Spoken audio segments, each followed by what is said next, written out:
little babies.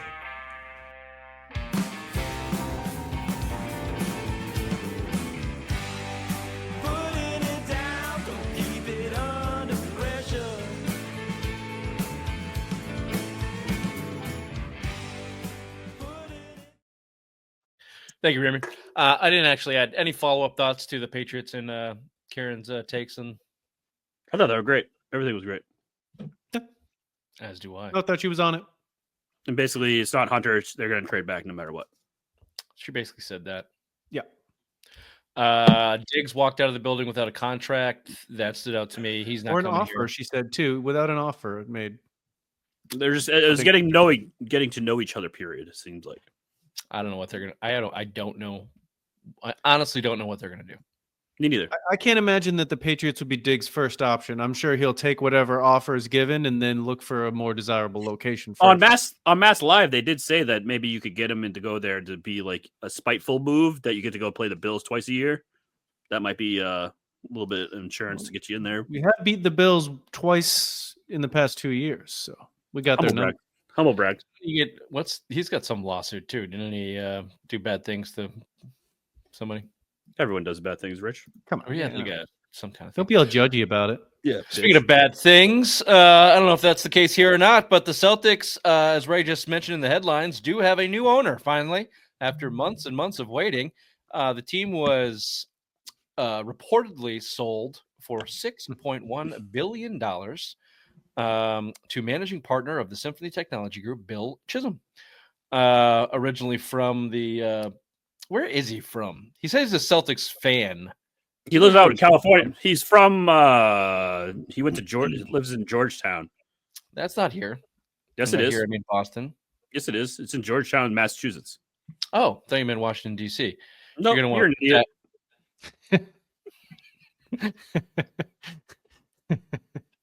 Where is Georgetown, Massachusetts? It's on the western side of Massachusetts.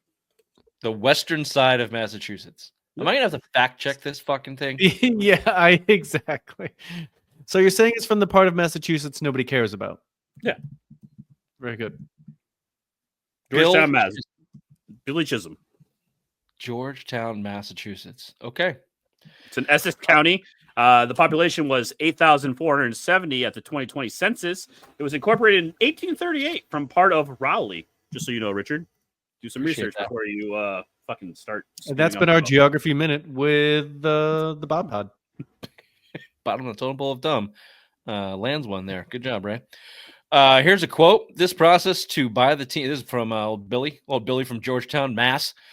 This process to buy the team started just under 50 years ago when I had my 7th birthday and I attended a game. What a rich cunt. Only a rich cunt would say that. I started buying it when I was 7 because I was fucking rich then. I knew I'd have that over there in Georgetown, Massachusetts. I was hooked ever since. I've been a rabid. I was hooked ever since. I've been a rabid fan ever since. I bleed green. I love the Celtics. When this opportunity came up, I couldn't pass it up.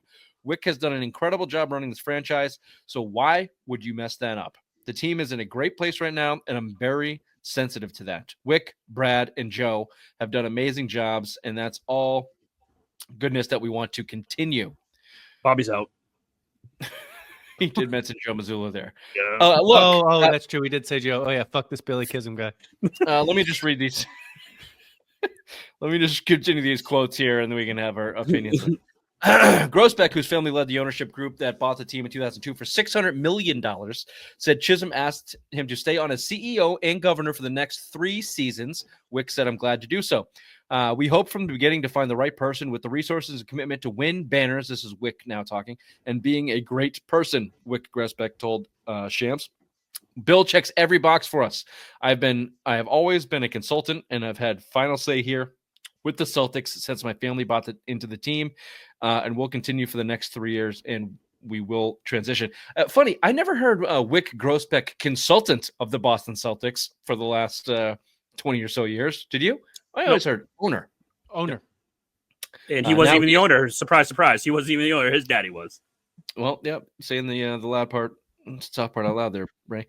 Oh, sorry. The agreement calls for a 2-part sale, blah, blah, blah. Who gives a shit? Here's Billy. My approach is to win and raise banners. That's in the near term and the long term. I've had a couple sit downs with Brad, and it's about aligning our goals and extending the window of the team. The plans that Wick and Brad have laid out make perfect sense to me. I mean, who knows? All these people lie and are full of shit. And $6.1 billion, he's immediately going to go in the hole with this team. Those records are out there. You don't know the building. Unless they build the building, that's what he needs to do. He needs to find some He's land. more than $6.1 billion in the hole. Once he buys the team, he also inherits all their debt, unless part of that debt's paid off in that $6 billion. Well, yes, of course. That's what I mean. But I mean, if you buy something that's worth $6.1 billion and then your net worth is the same. But yes, they have. Can I stop you real quick? Don't No, you you work for can't. a Let me bank? explain this. Don't you work for a bank? You fucking idiot! No shit. I even knew that, Bobby. God damn it! Whatever. Bobby the banker. He'll write you Bobby a the banker. fine Wow. mortgage. Yeah. Speaking about debt, yeah, come on over to Bobby the banker. I'll help you out.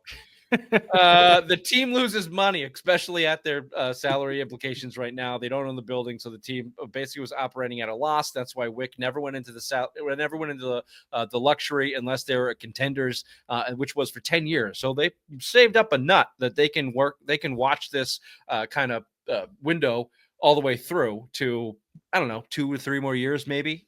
Is kind of the things that I've heard or that I've read. But after that, yeah, you're going to have sell off pieces, which include athletes and members of the team and contracts, and probably guaranteed they're going to go build their own building somewhere and recoup it there over the course of whatever. So, which has to happen. I mean, that has to be step one. You have to build a building on its way out anyway, so they've been talking about that for a long time. I would say positive. This could have been anybody. This could have been John Henry's group. This could have been something similar to that was going to be a line item. But this guy's from Georgetown. Everybody knows Georgetown's in Massachusetts. So we've got a local boy who's been buying the team since he was 7 years old. He wants to win. He's talking to Brad. The only knock on him, as far as I can see, he likes Joe Mazzulla.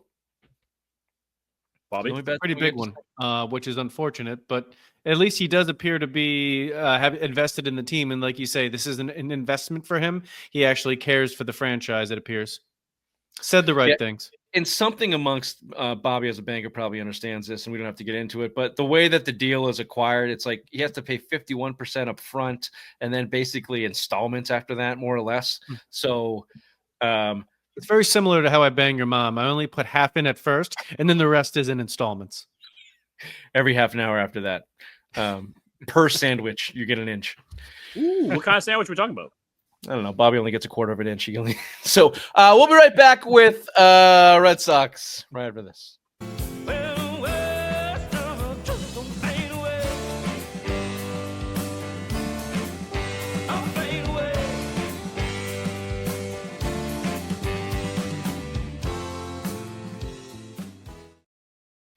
Bobby Baseball, Red Sox are back. Opening day, March 27th against the Texas Rangers.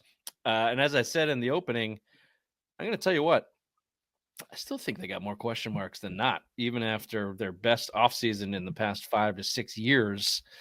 The biggest one being Rafael Devers, who's been a real cunt in the offseason. He's a big fat bitch. Big bitch. We haven't talked about it a whole lot, a couple times. They signed Bregman. Here's the timeline. Rafael Devers shows up early for camp. He was coming off an injury. He shows up early for camp, happy-go-lucky, eating all the ham sandwiches that Bobby can't have because the dick's too small. And then Alex Bregman gets signed to play third base. Rafael Devers leaves camp, all pissy, for a week or so. Comes back. They're asked, hey, Rafael Devers, what do you think about playing DH? His answer? No. You ever think, what if they make you play? No. Have you ever thought about it? No.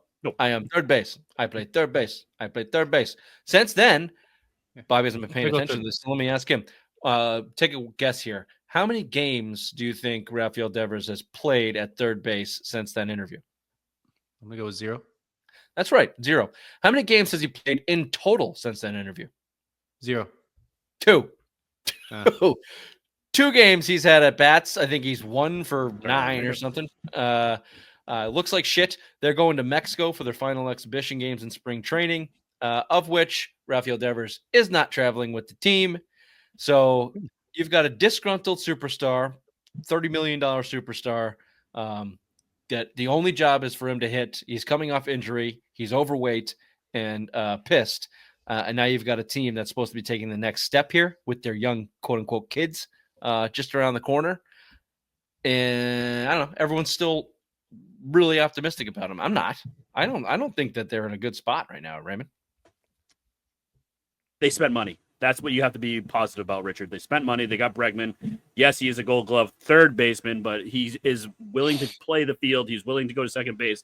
He's willing to do whatever because he's a winner. He is one of the things that you need to bring to this organization. I mean, Rafael Devers is a winner as well, but he's got the shittiest attitude of all time. Bregman seems like the kind of guy that could lead the clubhouse, that could get the team morale up. You don't want anyone looking like this in your clubhouse right now because that would be a bona fide fucking bad move for the Red Sox. But right now we have a Bregman, so hopefully things turn around. I'm actually excited to see the Red Sox this year. I actually want to go to a couple of games because I feel like this team could win. This team could be a playoff contender. Let me take a note out of Karen Gregan's notepad. Garegian. I've heard Garegian. Garegian. We could have asked her. Could have asked her.